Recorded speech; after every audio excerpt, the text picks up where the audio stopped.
दूर दराज इलाके में बसा हुआ एक छोटा सा गांव था, रामपुर। इसी गांव में रहता था हरिलाल सेठ नाम का एक आदमी, दिल से बहुत ही लालची और चालाक। उसके पास बहुत सारी जमीन थी, लेकिन वो खुद कभी खेत में काम नहीं करता था। वो हमेशा गरीब किसानों को कर्जे के जाल में फंसा लेता और उनसे दिन रात सारा काम करवाता। किसान मेहनत करता था, पसीना बहाता था, लेकिन उस मेहनत का फल हरिलाल सेठ खुद रख लेता। देखा गल्लू, ये किसान भी कितनी अजीब जात होते हैं। दिन रात जान तोड़ मेहनत करते रहते हैं, पसीना बहाते रहते हैं और बदले में बस 2 वक्त की रोटी के लिए तरसते रहते हैं। सेठ जी, सच कहते हो आप। पूरा गांव तो आपके इशारों पर ही पल पल नाचता है। आप जैसा दिमाग, आप जैसी चालाकी, वो तो बड़े बड़े राजा महाराजाओं के पास भी नहीं होगी। राजा वही होता है जिसके पास जमीन होती है, और जिसके पास जमीन होती है ना, उसके सामने ये किसान सिर्फ नौकर होते हैं। उस गांव में रहता था मधु, एक ईमानदार सीधा साधा किसान। मधु गांव के किनारे एक झोपड़ी घर में अपनी पत्नी मीना और बेटे मोहन के साथ रहता था। मधु एक बहुत गरीब इंसान था। उसके पास ना तो अपनी कोई जमीन थी और ना ही पैसा कमाने का कोई रास्ता। वो हमेशा 2 वक्त की रोटी के लिए तड़पता रहता था।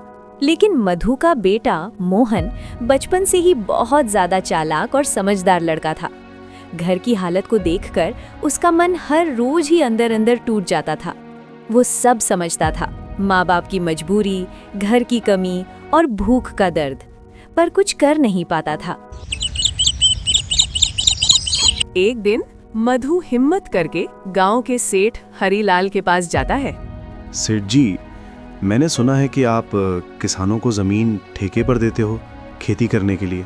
हाँ, तुमने बिल्कुल सही सुना। मैं किसानों को जमीन ठेके पर देता हूँ। सेठ जी, मैं भी जमीन ठेके पर खेती करना चाहता हूँ। अगर आप थोड़ी सी भी रहमत करें तो कृपया मुझे जमीन ठेके पर दे दीजिए। ठीक है, मैं तुम्हें जमीन ठेके पर दे तो दूंगा, लेकिन उसके लिए मेरी कुछ शर्तें होंगी। ठीक है सेठ जी, आप बताइए आपकी क्या शर्त होगी। सच ये है कि तुम मेरी जमीन पर जो भी फसल उगाओगे ना, कटाई के बाद उसका आधा हिस्सा तुम्हारा होगा और आधा हिस्सा मेरा। और याद रखना, अपना हिस्सा मैं खुद चुनकर ले जाऊंगा। ठीक है सेठ जी, खेती करने के लिए आपकी शर्त मुझे मंजूर है। सेठ की शर्त पर राजी होकर मधु वहां से चला आता है और अगले दिन खेती करने के लिए वो खेत में पहुंच जाता है। चलो, सेठ जी से जमीन तो ठेके पर ले आए हैं। अब इसी जमीन पर पूरा मन लगाकर मेहनत करूंगा। उम्मीद है इस साल फसल अच्छी होगी, और अगर मैं ईमानदारी से काम करूंगा तो शायद मेरे हिस्से में भी कुछ बचेगा अपने परिवार के लिए। मधु दिन रात मेहनत करता है और गेहूं की खेती करता है। कुछ महीने बाद पूरा खेत सुनहरे गेहूं से भर जाता है और फसल पक जाती है। फसल पकने के बाद मधु उसकी कटाई करता है और उसे अपने साथ घर ले आता है। अरे वाह, इस साल तो फसल बहुत अच्छी हुई है। लगता है मुझे मेरी मेहनत का फल मिल गया। अगर इसमें से आधा हिस्सा भी ले जाया जाएगा तो भी आधा मेरे पास बच ही जाएगा। कम से कम इस साल मुझे भूखा नहीं रहना पड़ेगा। मधु की फसल कटाई की खबर सेठ तक पहुंच जाती है। सेठ जी, मधु तो फसल की कटाई कर चुका है। इस साल तो उसकी फसल बहुत अच्छी हुई है। क्या सच में?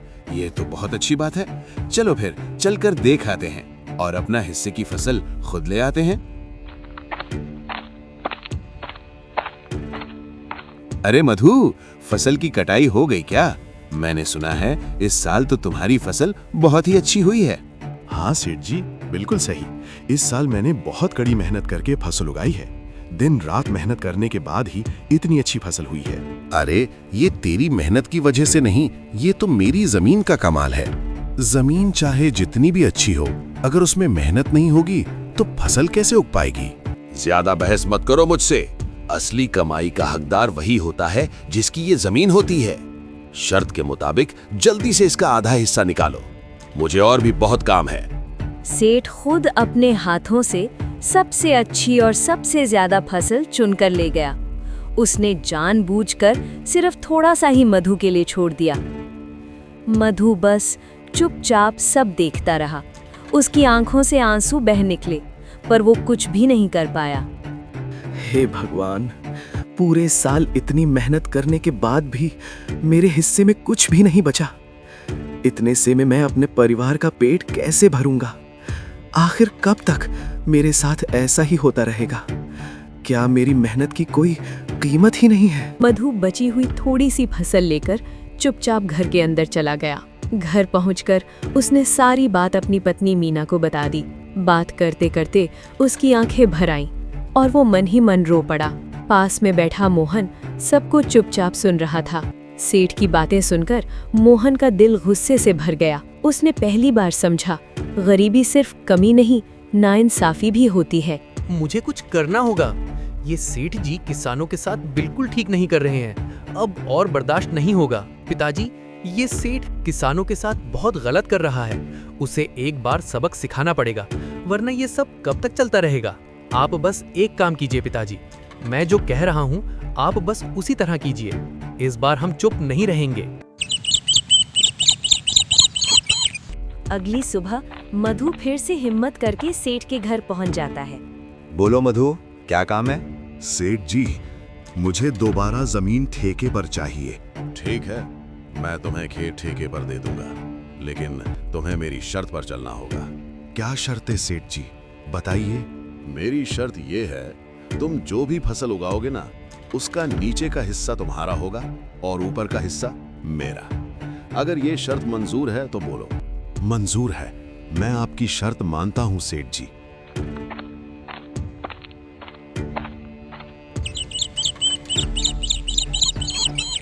मधु फिर से खेत में पहुंचकर दिल लगाकर काम शुरू कर देता है। इस बार वो गेहूं की जगह गाजर की खेती करता है। कुछ ही दिनों में फसल तैयार हो जाती है। मधु की मेहनत रंग लाती है और इस साल भी बहुत अच्छी फसल होती है। फसल पकने के बाद मधु उसकी कटाई करके अपने साथ घर ले आता है। ये बात जब सेठ तक पहुंचती है, वो कल्लू को साथ लेकर सीधा मधु के घर पहुंच जाता है। सुना है तुम्हारी फसल की कटाई हो गई है। तुम्हें मेरी शर्त याद है ना? चलो जल्दी से मेरा हिस्सा निकालो। हाँ सेठ जी, हमें सब कुछ याद है। इस बार हमने खेत में गाजर उगाई थी। आपकी शर्त के मुताबिक नीचे का हिस्सा हमारा और ऊपर का हिस्सा आपका। इसलिए नीचे की गाजर हम घर ले आए हैं और ऊपर की घास अभी भी खेत में पड़ी है। आप चाहें तो जाकर खुद ले आइए। अरे क्या करूंगा मैं उस घास को लेकर, जबकि सारी गाजर तो तुम ही ले रहे हो। आपका शर्त है सेठ जी, और आपको ही मानना पड़ेगा। इसमें हम कुछ नहीं कर सकते। इस तरह मोहन ने सेठ को मुंह तोड़ जवाब दे दिया। अपनी ही शर्त के मुताबिक सेठ कुछ भी नहीं कर पाया और गुस्से से भरा हुआ बिना कुछ कहे वहां से चला गया। कुछ दिन बाद मधु फिर से सेठ के घर गया।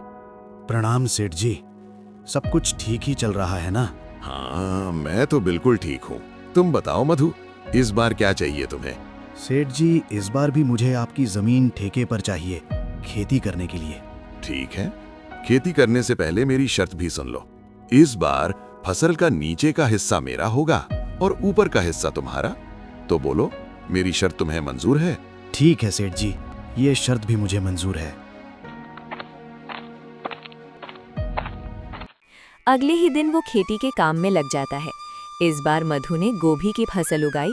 कुछ ही महीनों में फसल उग जाती है और अच्छे से पक जाती है। फसल पकने के बाद मधु ने उसकी कटाई करके अपने साथ घर ले आई।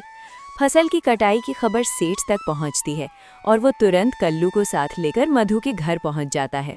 अरे मधु, सुना है तुम्हारी फसल की कटाई हो गई है? चलो ठीक है, जल्दी से मेरे हिस्से की फसल मुझे दे दो। हाँ सेठ जी, आपने बिल्कुल सही सुना। फसल की कटाई हो चुकी है। इस साल फसल भी बहुत अच्छी हुई है। हमने गोभी की खेती की थी। तो सेठ जी, आपकी शर्त के मुताबिक फसल का नीचे का हिस्सा आपका है और ऊपर का हिस्सा हमारा। इसलिए ऊपर की गोभी हम घर ले आए हैं और नीचे का हिस्सा अभी भी खेत में पड़ा है। आप चाहें तो अपने हिस्से की चीज खेत से लेकर आ सकते हैं। इस बार भी सेठ अपनी शर्त के आगे कुछ नहीं कर पाए। वो गुस्से से भरे हुए अपने घर चल पड़े। अरे ये मधु का बेटा मोहन तो बहुत ही चालाक निकला। इतने दिनों से मैं लोगों को बेवकूफ बनाता था और आज उसने मुझे ही बेवकूफ बना दिया। आने दो उसे, अगले बार मैं ही उसे बेवकूफ बनाऊंगा और इस बार वो मुझसे बच नहीं पाएगा। दूसरी तरफ मोहन और मधु दोनों सेठ की इस हालत को देखकर मन ही मन बहुत खुश होते हैं। कुछ दिन बाद फिर से फसल उगाने का वक्त आ जाता है। पिताजी, इस साल भी हम सेठ की जमीन ठेके पर लेंगे और देखते हैं कि इस साल सेठ जी ने क्या शर्त रखी है। जमीन ठेके पर लेने के लिए मधु फिर से सेठ के पास पहुंच जाता है। अच्छा, तो फिर तुम दोबारा आ गए। इस बार क्या खेलना चाहते हो मेरे साथ?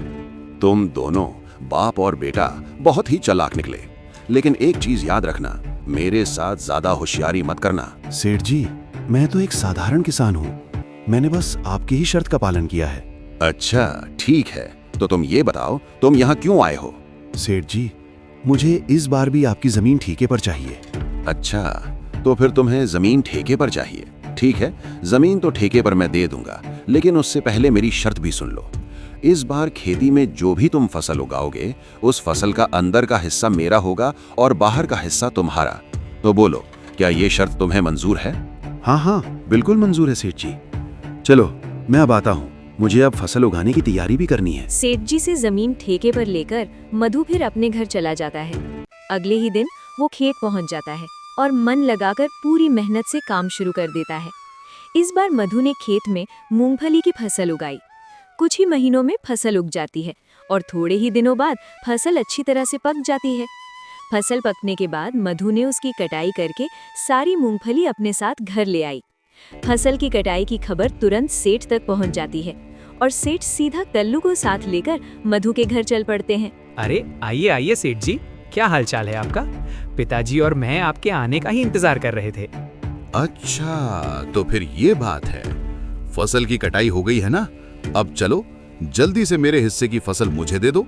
इस बार तुम्हारी कोई चालाक दिमाग की खेल नहीं चलेगी। तुम्हें मेरी शर्त के हिसाब से ही चलना पड़ेगा। बिल्कुल सेठ जी, हम क्यों ही आपकी शर्त के खिलाफ जाएंगे। इस बार भी आपकी शर्त के मुताबिक ही फसल का बंटवारा होगा। तो सेठ जी, आपकी शर्त के मुताबिक फसल का अंदर का हिस्सा हमारा होगा और बाहर का हिस्सा आपका। इस बार हमने मूंगफली की खेती की थी, तो अंदर की मूंगफली तो हम घर ले आए हैं और बाहर के छिलके अभी भी खेत में पड़े हैं। तो आप जाइए और बाहर की चीजें अपने साथ घर ले जाइए। सेठ जी, ये दोनों तो आपके भी बाप निकले हैं। इस बार भी आपको अच्छी तरह से बेवकूफ बना दिया है। हाँ कल्लू, तुमने बिल्कुल सही बोला। इन दोनों ने इस बार भी मुझे अच्छी तरह से बेवकूफ बना दिया। तो फिर इस बार भी तुम लोगों ने काफी अच्छा दिमाग लगाया है और मुझे फिर से बेवकूफ बना दिया। सेठ जी, हमने कहाँ आपको बेवकूफ बनाया है? बेवकूफ तो आप गरीब किसान को बनाते हो। हमेशा मेहनत वो लोग करते हैं और सारी मेहनत के फल आप ले जाते हो। ओए किसान के बच्चे, जरा जुबान संभाल कर बात कर। एक तो चोरी और ऊपर से सीना झोरी। चुप कर कल्लू, मोहन ने बिल्कुल सही कहा है। मैंने अपनी पूरी जिंदगी में गरीब किसानों के साथ बहुत गलती की है और हमेशा उनके हक को छीना है। और आज इस मोहन ने मेरी आंखें खोल दी हैं। मैं अपनी गलती समझ चुका हूँ और इसके लिए मैं शर्मिंदा भी हूँ। अब मैं किसी भी किसान के साथ गलत नहीं करूंगा। सबको उनकी पूरी मेहनत का फल मिलेगा। सेठ जी, आपने बिल्कुल सही कहा है। ये किसान दिन रात कड़ी मेहनत करते हैं, बस 2 वक्त की रोटी के लिए, अपने परिवार के लिए। पूरी जिंदगी ना ही कुछ अच्छे से खाते हैं और ना ही अच्छे से जी पाते हैं। तो ऐसे में उनकी मेहनत का फल छीनना बिल्कुल ठीक नहीं है। उनके हक उन्हें मिलना ही चाहिए। अपनी बुद्धि से मोहन उस लालची सेठ को सही रास्ता दिखाया। उस दिन के बाद सभी किसान खुशी खुशी रहने लगे। दोस्तों, अगर वीडियो आपको अच्छा लगा तो लाइक करें और ऐसे ही मजेदार कहानियां देखने के लिए मेरे चैनल को सब्सक्राइब कर लीजिए।